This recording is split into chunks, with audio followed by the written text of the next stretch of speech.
chapter 8, page 18. Nanonood ako ngayon ng vlog. Grabe, hindi kasi ako nakanood. Medyo busy.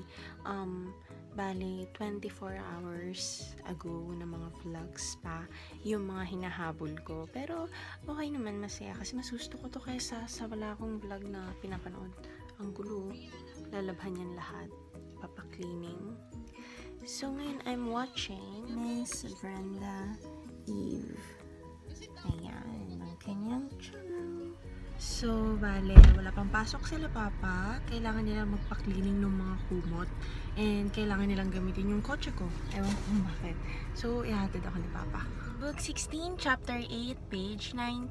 And kakatapos ko lang manood ng ibang mga vlogs. Marami pa akong hahabulin. Pero, gustong gusto ko siya. Lalo na ngayon, Friday na today.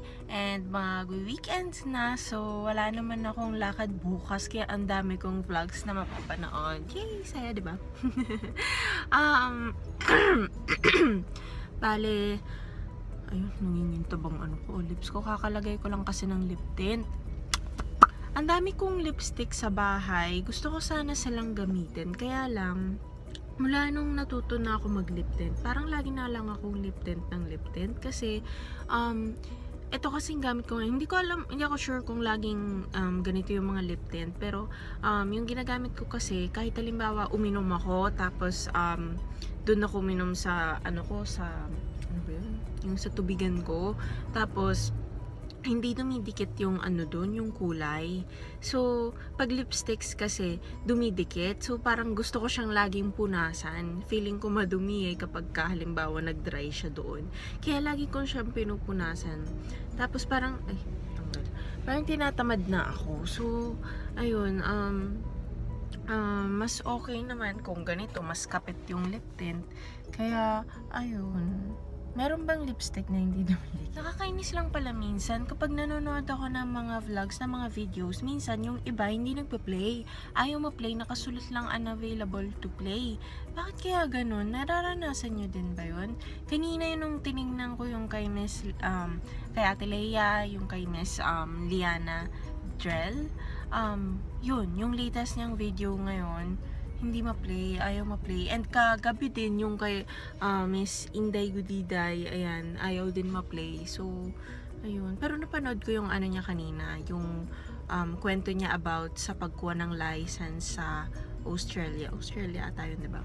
At dahil may oras pa naman ako, gusto kong pumunta sa convenience store. Lawson. Ayan, sakto. Ayan, pindutin ko to para mag-red traffic light. Lakad-lakad.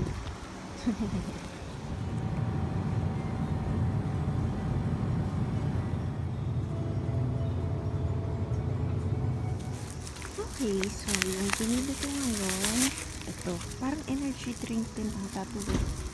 I'm not sure. Nakasulat lang kasi kung parang gusto mo pang maging ang pag-genki happy, mas energetic. Ayan. Ayan daw ito. Ayan, ganun ako na ano ba? Ay, uminit. Kung kailan naglalakad na ako. Wala tuloy akong payong.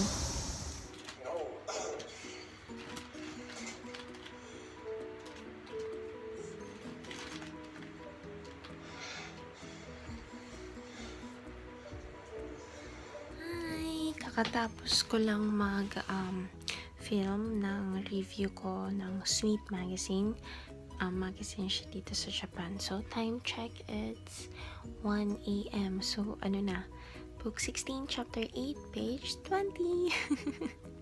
So, ayan, magtatanggal na ako ng makeup, maliligo, then matutulog na. So, puyat na naman ako. Aalis pa naman kami bukas. Mamimili lang naman. So, ayun, kulot-kulot ng buko. Okay, so, good night, guys. So, for the first time, ipapakita ko kung paano ako magtanggal ng makeup. Bale, bago ako maligo or maghilamos, nagtatanggal muna talaga ako ng makeup para sigurado na pag naghilamos ako, malinis talaga.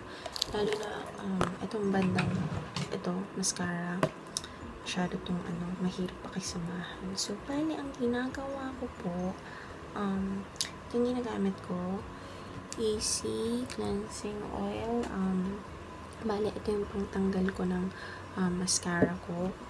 Kasi may cotton. Issue na nga lang. Hindi ako sure kung ano talaga yung paraan ng pagtanggal nito. Pero ang ginagawa ko, kinukuha ko muna siyang konti, tapos ima-massage. Tapos, ayun, unti-unti makikita na natatanggal yung mascara. Ayan. Minsan, medyo nahihilo ako sa ganito. Mahihiluhin kasi talaga ako eh. Kahit, lalo na sa mga rides, ayan, kahit tren, kahit kotse, ayan, dami natatanggal. Pero hindi pa tapos yan. So, usually, 2 beses. Ayan, 2 kuha ng oil. Ayan. Nahihilo ko. Parang umiikot yung yung mundo ko. Ayan.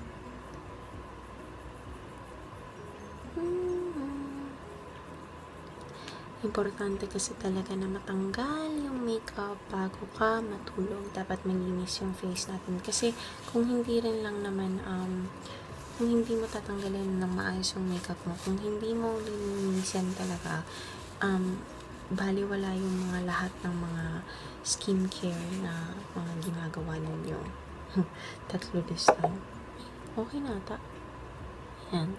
Minsan pag feeling ko medyo hindi pa, ayan, 3. Kasi parang, para sa akin, kapag nilalagay ko muna siya sa cotton, saka ko siya tatanggalin, parang hindi masyado natatanggal. So, ayan. Sure nang wala bigla yung pilik mata ko. Wala kasi, hindi talaga kasi ako nabiyayaan ng pilik mata.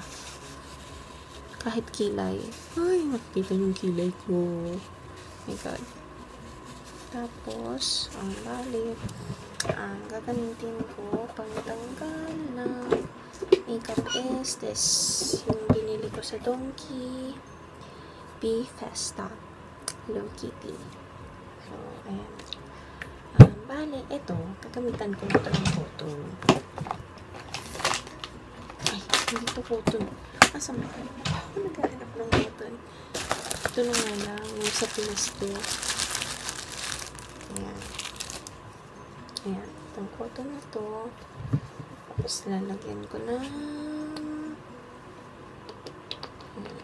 pantanggal talaga to sa makeup. And sabi dito, kahit hindi na daw maghilamos. Pero para sa akin, naghilamos pa rin ako. Nakasulat ba na kahit hindi maghilamos? Whatever. So, ayan. Okay, ma-shop. Ay, ang kilay talagang importante. Pag ito nawala, ay.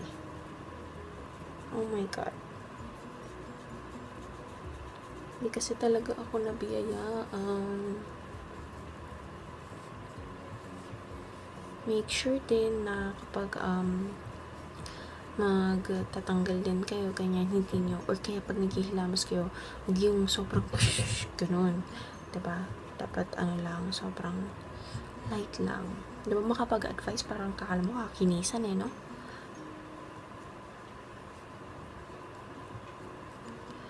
Ayan, grabe makeup po. Ang kilay ko asan na. Ayan. Ayan, sa ilalim ng eyes natin. Kailangan ko pa ng cotton.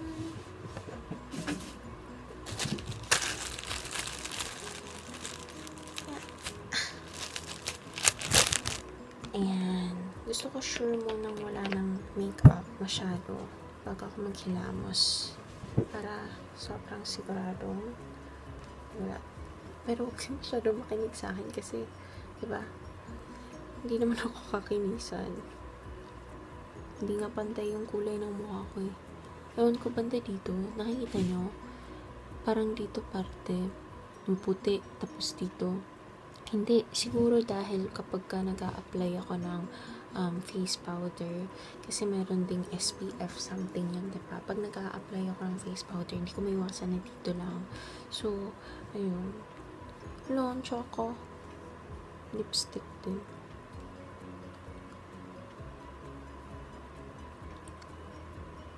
Ayan. Medyo mahirap din tanggalin kasi lip tint. So, ayun na guys. Kakahiya na. So, ayan. First time ko ito magpakita na wala makeup. Ang pangit kasi. Ang dami kong mga pimple marks pa tawag dyan. Yung mga peklat na lang sila. So, ayun. Kaya minsan, may nag-request sa akin, mag-ano daw ako ng parang skincare routine. Kaya lang parang feeling ko naman, wala naman akong karapatan mag-skincare routine. Kasi nga, diba, saka na siguro pag medyo kuminis-kinis na tong mukha ko. And ang lalaki din ng pores ko. Hindi masyado kita. Ay, hindi, nakikita. Ayun, no. Nakikita nyo, guys. Grabe, pangit talaga. Ay, kaya wala nang nasabi.